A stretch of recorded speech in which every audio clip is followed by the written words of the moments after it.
majeur pour le gouvernement. Certaines ONG locales ont fait de l'encadrement socio-professionnel des prisonniers et anciens prisonniers leur cheval de bataille. Un sujet de notre correspondante sur place, Chimène Baleba. Après 16 ans derrière les barreaux à Bamenda, la libération de Michel en 2019 reste toujours une nostalgie. Le temps, je n'étais pas quoi que je vais partir. Parce que j'ai fait 16 ans de prison, c'est comme ma maison. Parce que même le gardien était très content. Incarcéré en 2003 pour vol aggravé, Michel avait été condamné à 135 ans, la plus lourde peine de son époque. Seul survivant de la bande, ses longues années en prison l'ont totalement transformé. Aujourd'hui, marié et père de 2 enfants, il est désormais propriétaire de ce modeste atelier de couture. Son ambition est donc de retransmettre cette joie de vivre aux détenus en dirigeant des ateliers de sensibilisation dans plusieurs institutions carcérales. Le premier jour que j'ai parti là-bas, les gens étaient contents parce qu'ils me disent que quand beaucoup de gens sortent, je vois qu'ils rentrent avec le minot dans la main, qu'il a comme un grand bain. Il était content pour me voir comme je venais comme un visiteur et comme un ami.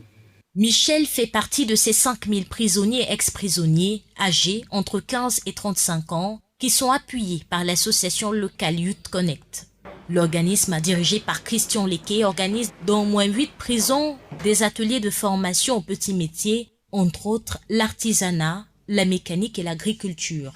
La plupart de mes amis ont été envoyés en prison, certains ont été tués. Et ce que j'ai constaté, c'est que la plupart de ceux qui partent en prison, dès qu'ils sortent, ils deviennent plus pires, ils deviennent plus violents. Et tout ça m'ont montré que si on ne travaille pas pour prévenir ces jeunes de ne plus entrer dans la violence, ça peut tourner de une situation de terrorisme. Comme Michel, plusieurs ex-prisonniers au Cameroun n'ont plus accès au concours de la fonction publique à cause de leur casier judiciaire. L'objectif est donc d'inciter les détenus à la reconversion tout en leur offrant des opportunités d'auto-emploi. En ce jour, on a presque 14 jeunes qui sont sortis de prison et pour le moment, ils ne font rien que des activités de la paix, des activités concrètes, des activités entrepreneuriales. Jusqu'ici, aucune institution publique œuvre pour l'accompagnement socio-professionnel des anciens détenus.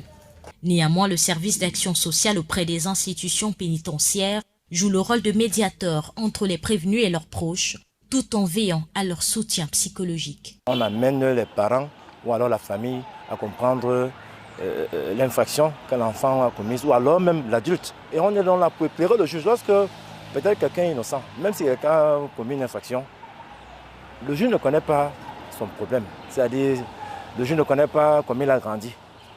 Il peut arriver que je suis adulte, je m'ai allé voler. Mais pourquoi est-ce que je vole étant adulte? Au Cameroun, un quart des détenus sont récidivistes. L'initiative de Local Youth Connect permettra donc de remédier à ce phénomène. Des États, dont le Ghana, la Sierra Leone, envisagent même copier ce modèle pour un rayonnement des ex-prisonniers dans la société africaine. Ce que nous apprend ce sujet, c'est que l'espoir d'une seconde chance existe toujours. Fin de ce journal. Merci à vous de nous avoir suivis. Excellente suite de programmes. Évidemment, sur Télé Sud, on se retrouve demain pour de nouvelles informations.